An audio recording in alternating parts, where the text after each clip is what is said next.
Queridos amigos, queridas amigas, estamos iniciando agora o nosso estudo semanal sobre o Evangelho segundo o Espiritismo.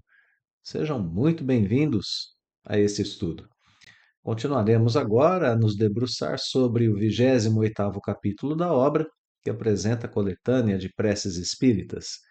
E ainda nesse contexto no qual estudamos as preces que podemos fazer por outras pessoas, estudaremos a prece por um agonizante. Nós que no estudo anterior vimos a prece por uma criança que acaba de nascer, dessa vez vamos estudar a prece por um agonizante, ou seja, vimos a oração por um espírito que chegava ao mundo corpóreo e agora a prece por um espírito que está deixando o mundo corpóreo. Então vamos lá, esse item é composto pelos subitens 57 e 58 e, como sempre, né, prefácio e prece, tudo isso apresentado para a gente em 4 parágrafos. Vamos lá então. Prefácio, as explicações de Allan Kardec que antecedem a prece. A primeira coisa que Kardec faz é explicar que a agonia é o prelúdio da separação da alma e do corpo. Então, o que é esse estado de agonia, né? Esse estado em que a pessoa está agonizante? É o início, é algo que marca para a gente esse iniciar do processo de separação entre alma e corpo, pelo menos de forma mais evidente, não é? Nós estamos olhando para esse processo. Então, continua a explicação de Kardec dizendo que, nesse momento, o homem tem um pé neste mundo e um pé no outro. Então, ele está no momento de transição. É isso que nós estamos assistindo quando vemos uma pessoa agonizante. É penosa, às vezes, essa passagem, para os que muito apegados se acham à matéria e viveram mais para os bens deste mundo do que para os do outro. Olha que frase que continua, né, explicando para a gente esse processo de desprendimento do espírito, processo de passagem, e aqui uma primeira situação. Muitas vezes, para alguns espíritos, esse processo pode ser penoso. E qual é a razão desse processo ser penoso? É porque essas pessoas viveram muito mais da vida material, tendo as suas mentes focadas nas coisas materiais, tendo como ideal de vida apenas as coisas materiais, e não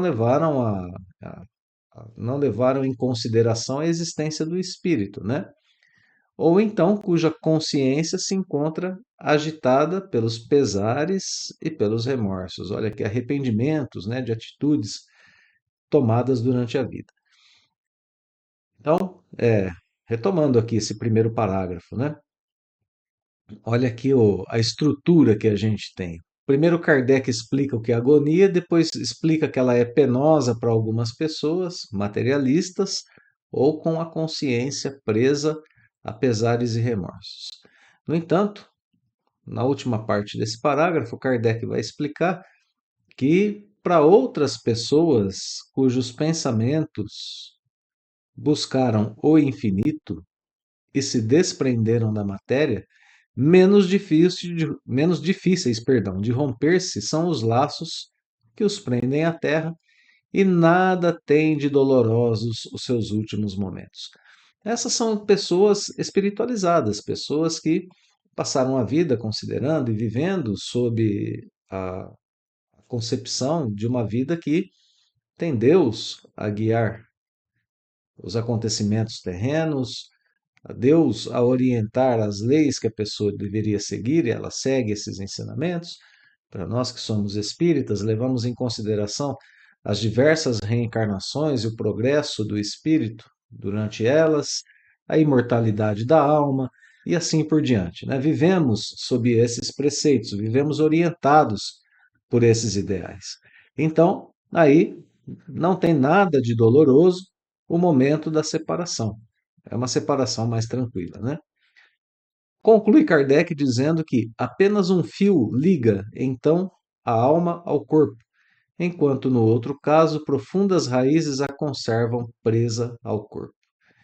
Em todos os casos, a prece exerce ação poderosa sobre o trabalho de separação. Aí Kardec pede para a gente ver aqui, né, as preces aos doentes e também a segunda parte do livro O Céu e o Inferno, item 1, o passamento. Então, olha só, né? É, muito pela concepção de vida do espírito e pelas atitudes que ele tem durante a vida terrena, que se marca aqui, né, o momento dessa passagem. Se ela vai ser uma transição mais tranquila ou menos tranquila. Repetindo, né? Pelo pensamento que tem, pelas ideologias é, que ele alimenta durante a existência, pelos sentimentos, pelas atitudes. E aí, então, entra a nossa, a nossa tarefa, né, enquanto cristãos, muitas vezes de orar por essa pessoa, porque a prece vai exercer, aqui como a gente acabou de ver, uma ação poderosa para essa separação, abreviando o sofrimento do agonizante. E abreviando de modo correto, né? Não se trata de abreviar a vida, mas abreviar o sofrimento do agonizante. Não significa que a prece vai ser decisiva para o momento da desencarnação. Significa que antes disso, ela é decisiva para o aliviar do sofrimento, para o aliviar do incômodo que essa pessoa vive muitas vezes estando no momento de se desligar. Muito bem, então vamos lá. Vamos aqui à prece agora, subitem 58. Começa se dirigindo a Deus, reconhecendo sua onipotência e misericórdia e contando a Deus o que está acontecendo, né? Olha lá, aqui está uma alma prestes a deixar o seu envoltório terreno para volver, para voltar ao mundo dos espíritos, sua verdadeira pátria. Dado-lhe seja fazê-la em paz, e que sobre ela se estenda a tua misericórdia. Então pede a Deus a sua misericórdia, pede para que essa alma tenha o alívio do seu sofrimento, e é isso que a gente espera obter, né? Depois se dirige aos bons espíritos. Primeiro o auxílio de Deus,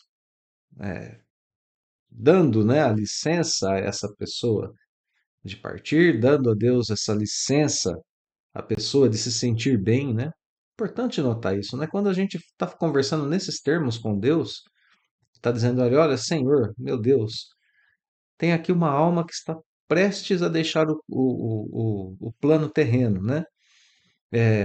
Ela está prestes a voltar ao mundo dos espíritos, que é a sua verdadeira pátria. Então, que ela possa fazer isso em paz. E quando a gente diz isso, que ela possa fazer isso em paz, que ela esteja realmente, principalmente se for alguém a quem a gente ama muito, que ela esteja por nós liberta para partir. Isso é muito importante.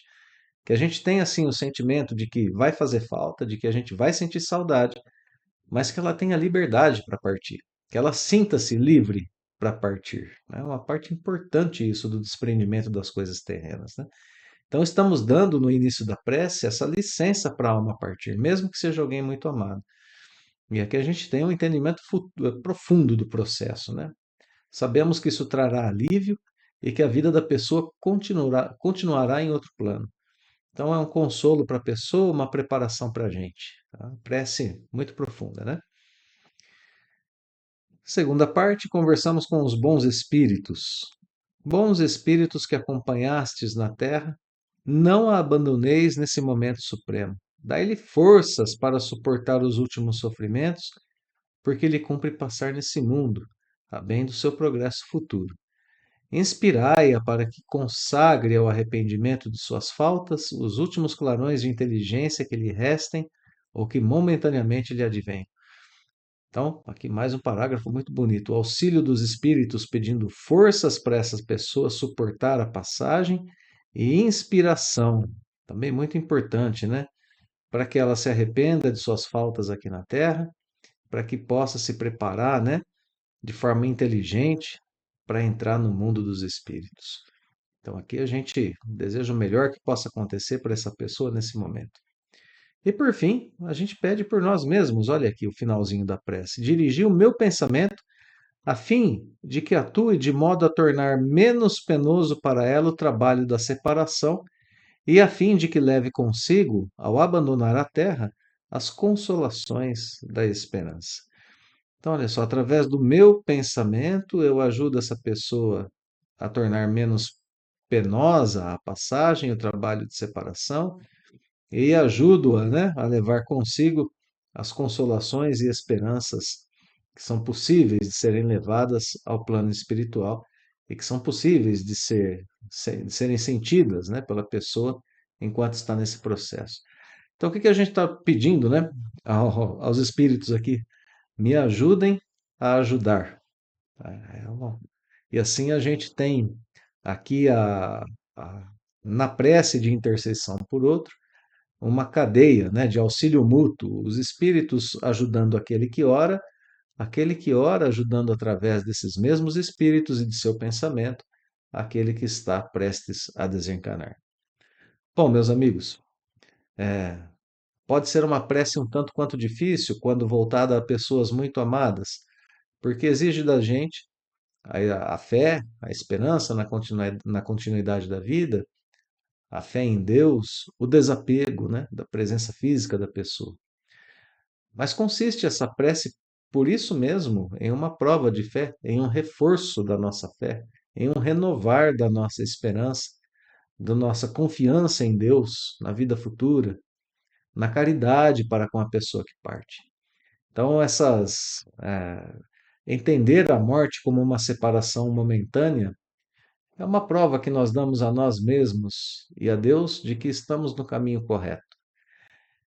A, a boa compreensão do significado da morte e de nosso papel diante dela, que é um momento sagrado, né, para o espírito, nos ajuda a conduzir melhor as nossas vidas, nos ajuda a viver melhor o luto, nos ajuda a lidar melhor com a saudade. Tudo isso porque a gente é espírita, nós temos um bom entendimento sobre Deus, sobre a vida, e a gente sabe justamente por isso que o reencontro com essa pessoa amada é algo que já está garantido. Então, que nós possamos exercitar a nossa paciência, a nossa fé, a nossa esperança e fazer uso da prece, né? Dessa prece para aqueles que estão agonizantes, porque sem dúvida nenhuma será de grande auxílio tanto para a pessoa quanto para a gente mesmo, como acabamos de ver aqui no Evangelho. Então, meus amigos, eu deixo os votos de muita alegria e paz a todos e que nós possamos nos ver na próxima semana com a continuidade do estudo de O Evangelho segundo o Espiritismo. Até logo mais.